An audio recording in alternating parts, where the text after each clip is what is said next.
Dr. Maliki Osman. Mr. Chairman, as Minister Ng has explained, Singapore is faced with changing geopolitical and threat environments. With it, the role of the SAF is also expanding to respond to these threats. But what do these developments mean for the average Singaporean, for them to appreciate their role in Singapore's defense? In today's open world of porous boundaries and the Internet of Things, aggressors can put pressure on a target nation in many ways, and they have increasingly sought to direct this pressure at ordinary citizens, misleading them into resenting their fellow citizens of a different background or unsettling their confidence in the government. Essentially, a crisis of trust ensues and a society works towards its own unraveling. As such tactics become more commonplace, our people must be willing and ready to resist and respond and build up personal and social resilience to overcome these threats. Singapore's total defense strategy encapsulates what everyone playing their part to safeguard Singapore looks like. It was introduced in 1984 against the backdrop of the prevailing threat of armed military conflict that can affect many different aspects of our society. Beyond military defense, our leaders recognized that our ability to face and overcome any eventual conflict also depends on our people and their resolve. Indeed, with emerging concerns that target our people's hearts and minds, individuals play an increasingly critical role as our first defenders. Recognizing this, MINDEF has both expanded and enriched our outreach over the years. In the past, our efforts were centered on annual commemoration of Total Defence Day. Today, we have, in addition to that, a wide array of activities year-round, aimed at helping Singaporeans appreciate our threats and challenges and what they can do in response.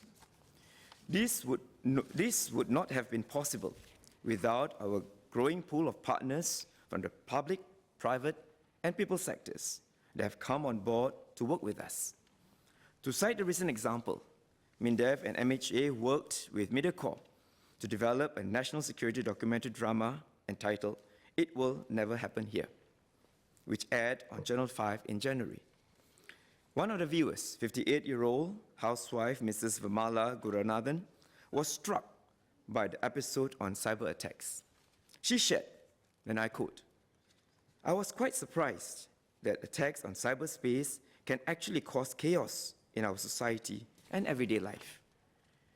I like how the program even showed us how we can overcome this by being more careful online and not blindly believing in everything that we read," unquote. I'm heartened that today, total defense resonates with Singaporeans, and many are stepping up to contribute. A public survey conducted by MINDEF in 2017 showed that the majority of respondents appreciated the value of total defense in dealing with threats, both conventional and unconventional. We have seen how some participants of MINDEF's various engagement programs have gone on to encourage others to play their part in total defense. One of them is 26-year-old Chong Ilun. Ilun has participated in every run of MINDEF's short film competition since '65, creating multiple winning, but more importantly, inspiring entries. These range from those that encourage national servicemen to defend our home to those that portray the resilience of Singaporeans. Ilun went on to set up his own video production company and a YouTube channel, Butterworks, the people behind films like The First Book Out from Tekong and With Pride We Lead, and have combined reach of over 700,000 views. When asked recently what drives him to make these videos, he said, and I quote, "I'm very motivated to create films that hopefully Singaporeans will be proud to call their own, and we challenge ourselves to create inspiring stories that blend in a subtle element of that little patriotism in us." Ms. Loh Yan Ling asked for an update of the 2018 Total Defense Campaign and how it will address new threats. As we now move forward, just as we are building up the next generation SAF, we will gear total defense towards new security environment, according greater attention to social and psychological defense. Mr. Ong Teng Koon highlighted the need to do so in the face of terrorism. Other threats like fake news and cyber attacks compound this need. While the military and civil domains are most intuitively associated with defense, it is increasingly important today that we broaden our definition of what it means to safeguard Singapore. For one, our social cohesion could be compromised if Singaporeans allow themselves to be swayed by a divisive falsehood or stigmatize particular social groups in the wake of a violent attack. Religion today has been misused by terror groups like ISIS and misrepresented by preachers who espouse extreme views. Religion has also begun to enter the realm of politics, as seen in the region, resulting in built-up tensions in community relations. As a society, we can and will continue to be tested. With your permission, Mr. Chairman, may I display a visual on the screen? Yes. Just last year, 2 propaganda videos featuring a Singaporean ISIS fighter in Syria surfaced. The first video was of him rallying others to join him, while the other video was more graphic, showing him shooting 3 men at close range. Upon hearing the news and watching such clips, how would or should Singaporeans react? The immediate reaction could be or could include worry, disbelief, fear, anger, and possibly distrust. However, these reactions could be mitigated depending on how strong we are psychologically as individuals and socially as a community. With strong social cohesion and psychological resilience, the Muslims amongst us would reject attempts to sway them to adopt extremist ideas, denouncing those images and assuring their non-Muslim friends and neighbors that the images they saw neither reflect Islam nor Muslims in Singapore. Again, with strong social cohesion and psychological resilience, we would also see our non-Muslims who have confidence in their Muslim friends express support and giving assurances that what they saw is not Islam nor Muslims in Singapore.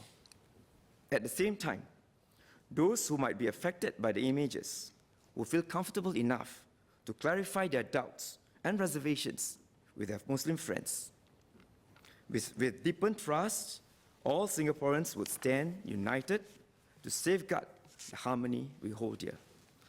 This is the essence of our social and psychological defense.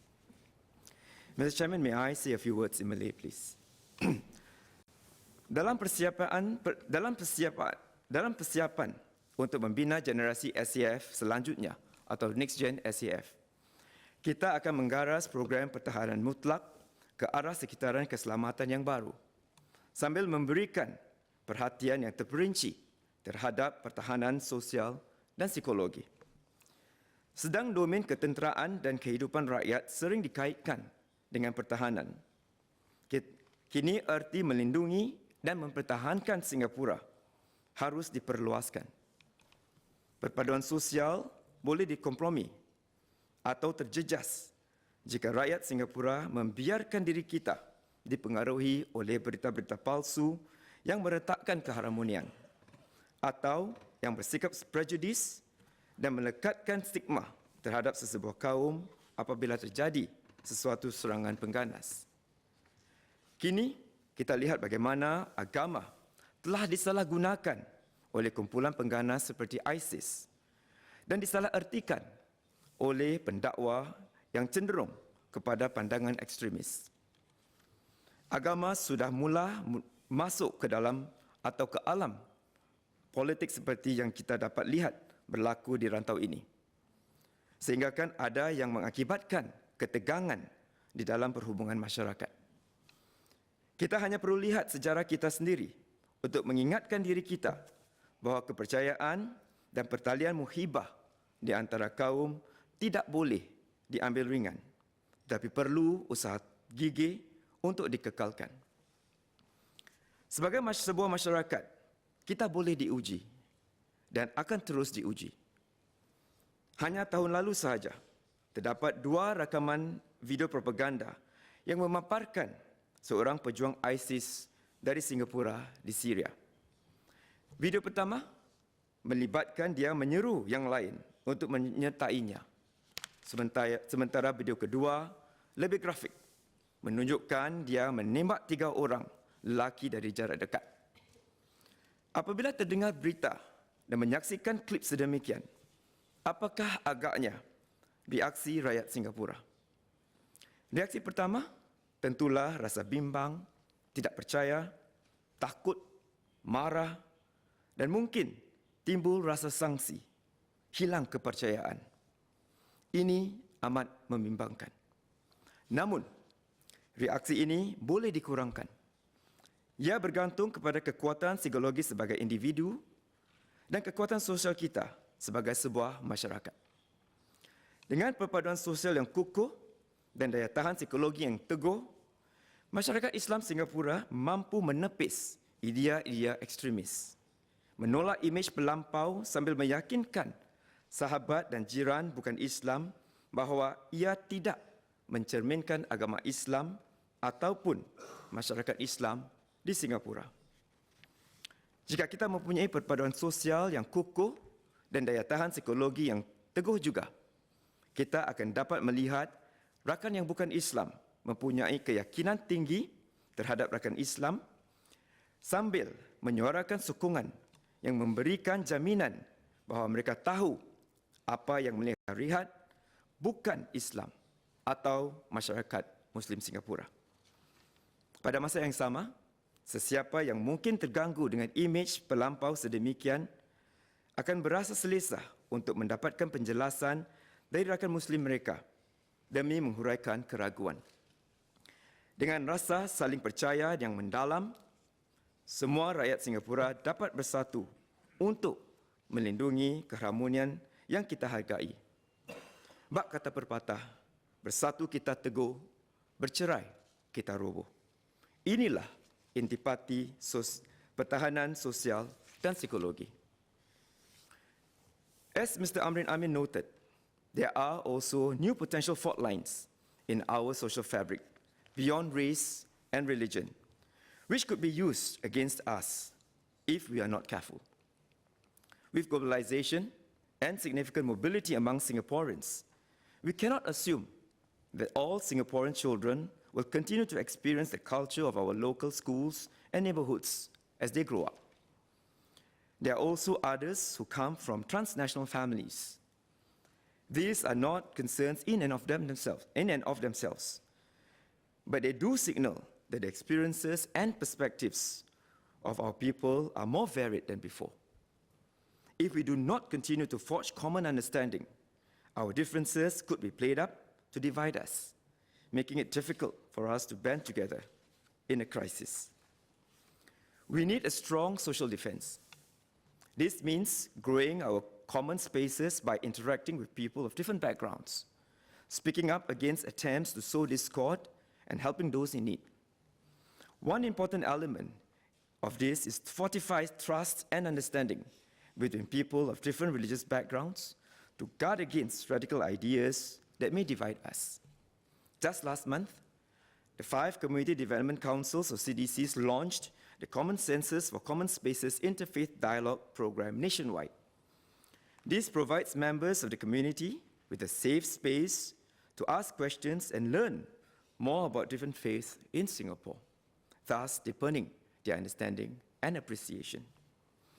It is also heartening to see that our youth understand the importance of social defense and are initiating ground-up projects to expand our common space too. The Interfaith Youth Circle, for example, was started by a group of youth who wanted to bridge gaps in understanding about different religions in Singapore, especially given the negative sentiment and online chatter following terror attacks around the world. They organize activities such as scriptural reasoning sessions, where people come together to read and reflect on scriptures from different faiths. Such efforts foster deeper trust and a stronger will to stand firm against attempts to turn us against each other. Mr. Vikram Nair asked about the impact of fake news on security and how MINDEF is combating this threat. In an interconnected world, Singaporeans are more easily exposed to pressures that could unsettle their willingness to uphold our national interests, including racial and religious harmony. These influences could come in the form of falsehood deliberately spread online. In 2007, for example, an insensitive prank photo of pork sold at NTUC Fair Price with a halal sticker on the packaging was circulated via email. NTUC Fair Price had called it out as false back then. Still, it's resurfaced again in 2014. Social media had become a lot more prevalent in the span of just 7 years, and the photo made its rounds on Facebook, where posts are easily shared with a wider audience. While the incident was resolved, similar cases could tear at our interfaith unity. Likewise, falsehood could spread to weaken our trust in public institutions and confidence in a shared future or incite fear. Some of you may recall a video that was shared on social media early last year, purportedly showing an explosion in Tuas. While a fire did break out, this said footage of the incident was fake. The video had in fact been uploaded on YouTube multiple times from 2015 onwards, and on separate occasions been labeled as blasts in China, India, and France, the same footage. If it had not been debunked, the video could have sparked panic and anxiety amongst Singaporeans. Fake news has the potential to undermine us from within, and is a key challenge that has led MINDEF to focus more on psychological defense. Moreover, the growing number of Singaporeans who pursue work and education opportunities abroad may have to wrestle with dissenting views more squarely. Foreign business partners, schoolmates, or friends may at times express fundamental disagreements with Singapore's decisions, policies, and actions. They could even persuade you to adopt their viewpoint at the expense of supporting our national interests. Psychological resilience on the part of each individual is being decisive in withstanding such pressures. I read an opinion piece on total defense earlier this year, where Channel News Asia editor Jamie Ho rightly pointed out how defense today entails Singaporeans thinking for ourselves and standing up for ourselves. This is psychological defense, appreciating our vulnerabilities and challenges, advancing our values and interests, being able to spot mistruths, and standing up for Singapore. Just as our threats extend beyond the military realm, so must our deterrence. In addition to a credible military force, we need a psychologically resilient people able to withstand crises or viral attacks and not be rattled. If someone comments negatively about Singapore, and our immediate response is not to verify the facts, but to instead condemn Singapore, and worse, spread the untruths, we are creating for ourselves a hole in our defense, and that our adversaries would not hesitate to jump at and widen the divide. I'm glad to see that Singaporeans, such as those behind the online site Confirm, which runs quizzes on issues relating to Singapore, have taken the initiative to try and help those around them understand our principles, positions, and policies better, preventing them from falling prey to false fake news and untruths. I have elaborated on social and psychological defense because threats in these domains are very real, but often unapparent. They have a creeping yet significant impact on our ability to defend Singapore. In the other pillars of our total defense, Singaporeans are our first defenders too. Take military defense, for example. Enlisting in the SAF Volunteer Corps is one way many women, new citizens, and first-generation permanent residents have stepped up to serve. To address Dr. Teo Ho Pin's query, since the SAF Volunteer Corps was launched in 2014, we have trained over 600 volunteers and deployed them to various roles. In 2018, volunteers will be able to serve in 15 additional roles across the SAF. Many are also contributing to civil defense. To prevent a terror attack, for example, Mr. Chanjit Singh, chairman of the Community Emergency and Engagement Committee, or C2E, in Teluk Blangah, worked with other volunteers to conduct regular patrols on our trains. In MINDEF and the SAF, we are equipping our personnel to respond to crises in their personal capacities too. Most of our servicemen who undergo basic military training, or BMT, learn some first aid and CPR AED skills, as do our SAF VCs. Mr. Rajendran Madan Praseth is a commendable example of someone who has not only stepped up to do more for military defense by joining the SAF VC, but used the skills acquired during his training to contribute to civil defense while off duty. In April last year, he performed CPR on an elderly lady suffering a cardiac arrest. In the face of terrorism, we have developed a community response module to supplement the skills that our personnel like Mr. Rajendran possess. It has been rolled out in the BMT curriculum, and in the next 2 years, all MINDEF and SAF personnel will be required to go through this module. It complements the SG Secure effort and better prepares our servicemen to be active community responders. MINDEF, alongside our partners, will continue to encourage different groups of Singaporeans to contribute concrete ways to total defense. We are constantly exploring innovative ways to engage our youth. Mr. Bayam King asked how we are doing so. The Guardians of the City, or GOTC card game, launched in 2017, is one way through which we are helping our youth understand the terror threat facing Singapore and how they can respond.